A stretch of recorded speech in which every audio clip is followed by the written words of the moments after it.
Berserk Bear is back and snuffling around Germany's infrastructure. 2 new Android issues surface. India opens up the source code for its COVID-19 contact tracing app as such technological adjuncts to public health continue to arouse privacy concerns. F-Unicorn poses as Italy's Immuni app. An alleged Fin7 gangster is arrested. Australia's Data61 urges companies not to scrimp on R&D. Joe Kerrigan on Android mobile malware getting new features. Our guest is Frederick Flea Lee from Gusto on CCPA. And does your underwear come with a Faraday cage? And we thought it might.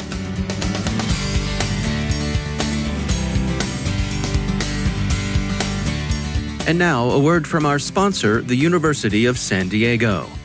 Cybersecurity newsflash: in addition to gumming up the works with malware, phishing expeditions, and DNS attacks, the black hat hackers of the world are also creating jobs. Let me explain. Cybercrime is causing so many headaches and financial losses for many CEOs that companies everywhere are paying top dollar for cybersecurity talent. By some estimates, the financial damage caused by the global cybercrime epidemic each year is about to hit $6 trillion. That's why employers across all industries are paying 6-figure salaries for cybersecurity pros with the right experience and training.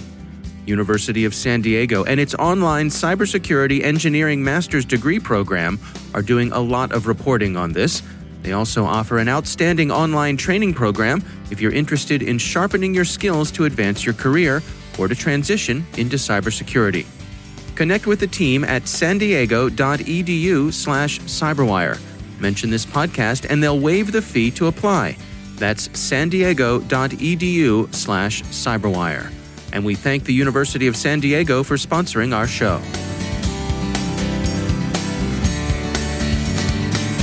Funding for this CyberWire podcast is made possible in part by McAfee, security built natively in the cloud for the cloud, to protect the latest like containers, to empower your changemakers like developers, and to enable business accelerators like your teams.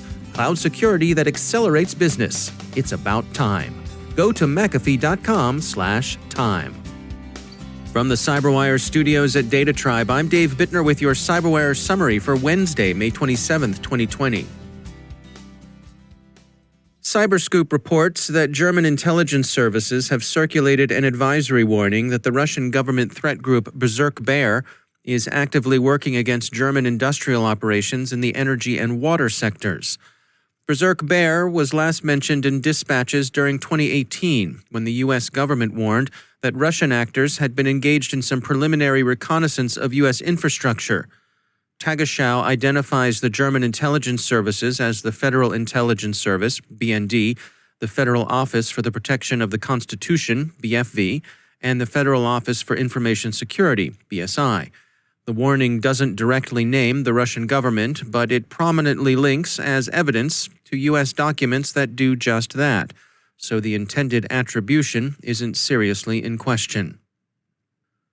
2 Android issues have surfaced. F-Secure warns that default configurations specific to regions also create region-specific security problems for flagship Android devices. It's easy to assume that handsets with the same branding will be roughly interchangeable with respect to security, but that assumption, F-Secure says, is unwarranted. Quote, customization done by third-party vendors such as Samsung, Huawei, and Xiaomi can leave these devices with significantly poor security dependent on what region a device is set up in or the SIM card inside of it. End quote. The other Android issue is a vulnerability called Strandhog 2.0 by researchers at Promon who described it. TechCrunch reports that Strandhog 2.0 could be exploited by password harvesting malware masquerading as legitimate apps. It doesn't appear to be exploited in the wild, at least for now, but the researchers warn that exploitation might be unusually difficult to detect. India's government has announced that it's making the source code of its Arogya Setu contact tracing app available for inspection and testing, a decision that Reuters says is generally being well received by digital rights activists as likely to increase the system's security. Privacy concerns continue to surround the contact tracing technology being trialed by Britain's NHSX. Fear that the app will outlive the pandemic and become a permanent part of a national surveillance system are now familiar, and the war rhetoric that C4ISRnet sees surrounding national responses to the pandemic have probably helped provoke that sort of backlash in public opinion. Computer Weekly reports that centralized data collection has also aroused worry that contact tracing databases will themselves prove to be insecure, and that, if breached, they would provide cyber criminals with resources for identity theft and other capers. According to Bleeping Computer, an archly named ransomware strain, F Unicorn, is being distributed by social engineering come-ons that inveigle users in Italy to download the malware in the belief that it's a contact tracing app developed by the Italian Pharmacist Federation. Trend Micro says the ransomware poses as a beta release of the Italian government's Immuni COVID-19 app. One might ask, given the difficulty that legitimate contact tracing apps have in finding enough willing users to make them effective, why criminals would think this particular social engineering approach likely to succeed. The answer, of course, is that public health organizations need at least half the population to sign up for contact tracing, but the criminals only need a few marks to make it worth their while. As is so often the case, the secret to the criminals' success is volume.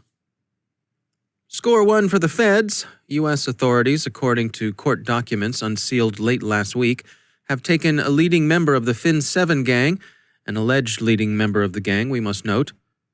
Dennis Yarmak was extradited from Thailand and is now in U.S. custody. Fin 7 is regarded as an unusually sophisticated and effective gang, Vice reports, and is thought to have taken in at least $1 billion from its victims, which include businesses in the retail and hospitality sectors. Frederick Lee is Chief Security Officer at Gusto, a financial services and payroll company. His friends call him Flea, which I assume came about from an abbreviation of his name and an email address. At any rate, Flea is nothing if not outspoken, and he joins us with opinions on CCPA, the California Consumer Privacy Act. So, for those that aren't aware, CCPA is the California Consumer Privacy Act that went into effect earlier this year, here in 2020, with the idea being to help reestablish privacy and data ownership controls for consumers, to help give businesses some better guidelines, but ultimately also some regulations and some enforcements to go along with that to set the stage for proper behavior when it comes to dealing with civilians' data. At a high level, that is a great idea. Part of my concern, though, is how that has actually been implemented and if it's actually going far enough. So, one of the great things about CCPA is, yes, it truly is giving some real enforcement mechanisms and some real incentives for companies to actually start doing better when it comes to data, and data mining, et cetera, selling of data for consumer data. So, for example, a company that you may have signed up with to either maybe do some online shopping or maybe even just a newsletter from, they now have stronger guidelines about what they can actually do with that data. In the past, some companies have used that data to just sell it and you didn't know anything about it. But now you, as a consumer, have a right to know how your data is being used, if it is being sold. And you also now have a right here in California to ask for that data to be destroyed. So you have a lot more control over your own data, and that's ultimately a good thing. We want more and more companies to really be proactive and really aware that there's a human behind that data, and that it's not just, not just bits, but there's a physical person there, and that physical person has desires and rights and about how they actually want their data to be treated. And that's actually one of the things I think is good about CCPA. One of the things that I am somewhat cautious of when it comes to CCPA is obviously, does it go far enough? And even more so, does it kind of, in a backwards way, give companies an out? With regards to actually, does CCPA go far enough? Right now, it's hyper-focused on really this idea of actually selling data and your right to know and what companies can and can't do. And there are actual teeth behind it. So, there are fines associated with companies that actually violate CCPA. But we also know that there are companies that, for better or worse, are actually big enough that they can actually weather those fines. And that's, I think, one of the shortcomings. Are there enough teeth behind CCPA? And I think it's actually part of the thing that we need to really push on for when we actually see legislation such as CCPA. We have to make sure that we, as an industry, not just adhere to that, but actually go way, way, way, way beyond it. Like CCPA should kind of be almost like the bare minimum that a company should do. And unfortunately, some companies do view it that way. It's like, hey, this is the bare minimum, and as long as we actually do that, we're fine. But I want to see us as an industry push even further, start implementing, these ideals of what it means to be a good data custodian. Like, we have people inside of a company that advocate on behalf of consumers and their privacy, having things like a privacy council inside of your company that can actually kind of really sit down and think about what are the implications of us rolling out this feature? How does that impact a end consumer's privacy? That's Frederick Flea from Gusto. The Commonwealth Scientific and Industrial Research Organization's Data 61 unit, Australia's data science research institution, advises companies not to squeeze R&D budgets in the course of COVID-19 belt-tightening, the Financial Review reports. John Whittle, currently Dean of the Faculty of Information Technology at Monash University, will assume the directorship of Data 61 in July. He urges companies to maintain their commitment to research. That innovation would pay off once the pandemic passes. And finally, have you been able to swaddle yourself in a Faraday cage yet? All the right people are doing it. No, seriously, now available on Amazon if you're interested, are products that claim to protect the user from the malign effects of 5G signals. The Telegraph reports that the offerings include underwear, stickers, blankets, pills, and so on. Not only do none of these things offer protection, but the protection itself would be protection against a perceived threat that's, well, no threat at all. So why are people all of a sudden so worried about the electromagnetic fields associated with 5G technology? Well, it's a perennial bit of hyper-suspicious hooey that's achieved new currency with bogus conspiracy theories that link the COVID-19 virus to 5G signals. We looked at Amazon, and indeed the stuff is up for sale. Anti-EMF radiation-reducing underwear, protection from cell phones, wireless, Bluetooth, and 5G radiation and EMF. EMF shielding black sports bra, which features moisture-wicking properties for 5G. EMF protection hat hood with anti-radiation fabric, EMF protection, and RF shielding. And anti-EMF stickers. These come in 10 packs, and it's not clear whether the stickers themselves afford protection or simply warn people of the dangers. EMF, of course, is electromagnetic field. The U.S. Federal Trade Commission says there's no scientific proof that so-called shields significantly reduce exposure from these electromagnetic emissions. This is the tinfoil hat for the 21st century, and we have to say the garments are a lot more stylish than the old DIY hats used to be. You know, the kind you wore back in the day to keep the government from x-raying you through the ceiling? Perhaps I've said too much.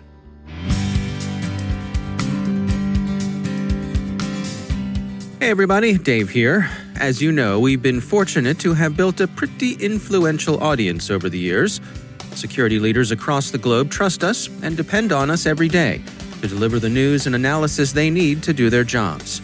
And that's also why so many top security companies and hot startups trust us to connect them to the decision makers and influencers to help get the word out about their brand and fill their sales funnels. We've got lots of great sponsorship opportunities that can help you get the word out too. Just visit the cyberwire.com/sponsorship to learn more and connect with us. That's the cyberwire.com/sponsorship.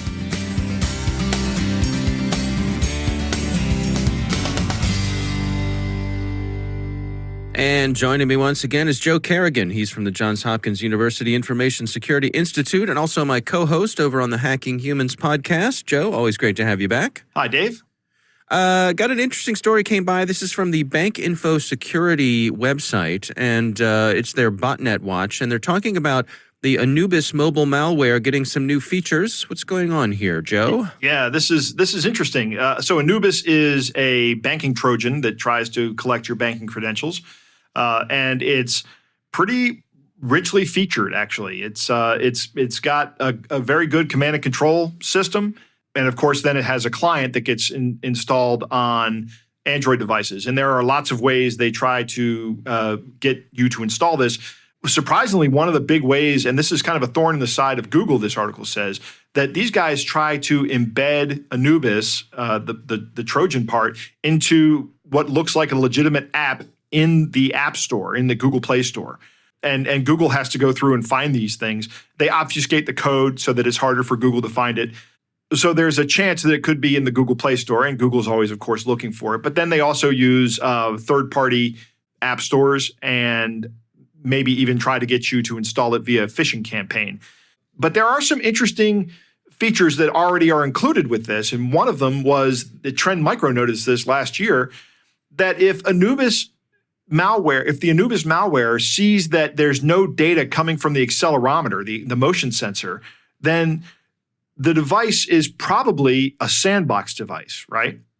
So, like if I build an emulator on my computer that emulates an Android device and this software is running on it, it will check the accelerometer for accelerometer data. And if there's no data coming from it, it says, I'm not running. Nope, not going to do it because it knows that it's in a sandbox and being observed. Now, there's a simple workaround for that. You can probably generate, record and play back some accelerometer data that will fool the malware, but you have to take that step or the malware will never run, and you can't do what's called dynamic analysis, which is where you do the analysis on the software as it's running. And because it's obfuscated, a lot of times static analysis, which is where you do the analysis on the software just as it's written, is very difficult.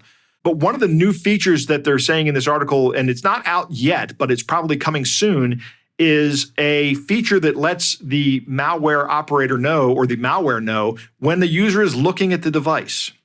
Now, this is actually a feature that's included in a lot of phones so that the screen doesn't go blank, right?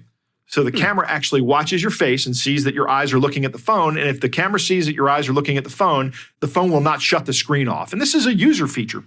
But here it is being exploited by malicious actors. So now, if I'm a bad guy and I write some software and I'm going to execute something on that software that I know is going to put something on the user interface that the user might see, I wait for the user to not be looking at the phone before I run it. Right. And then right. I can do it, and I know the user didn't see it because they weren't looking at the phone, because the phone tells me when the user is looking at it. So here's another feature being exploited for a malicious purpose.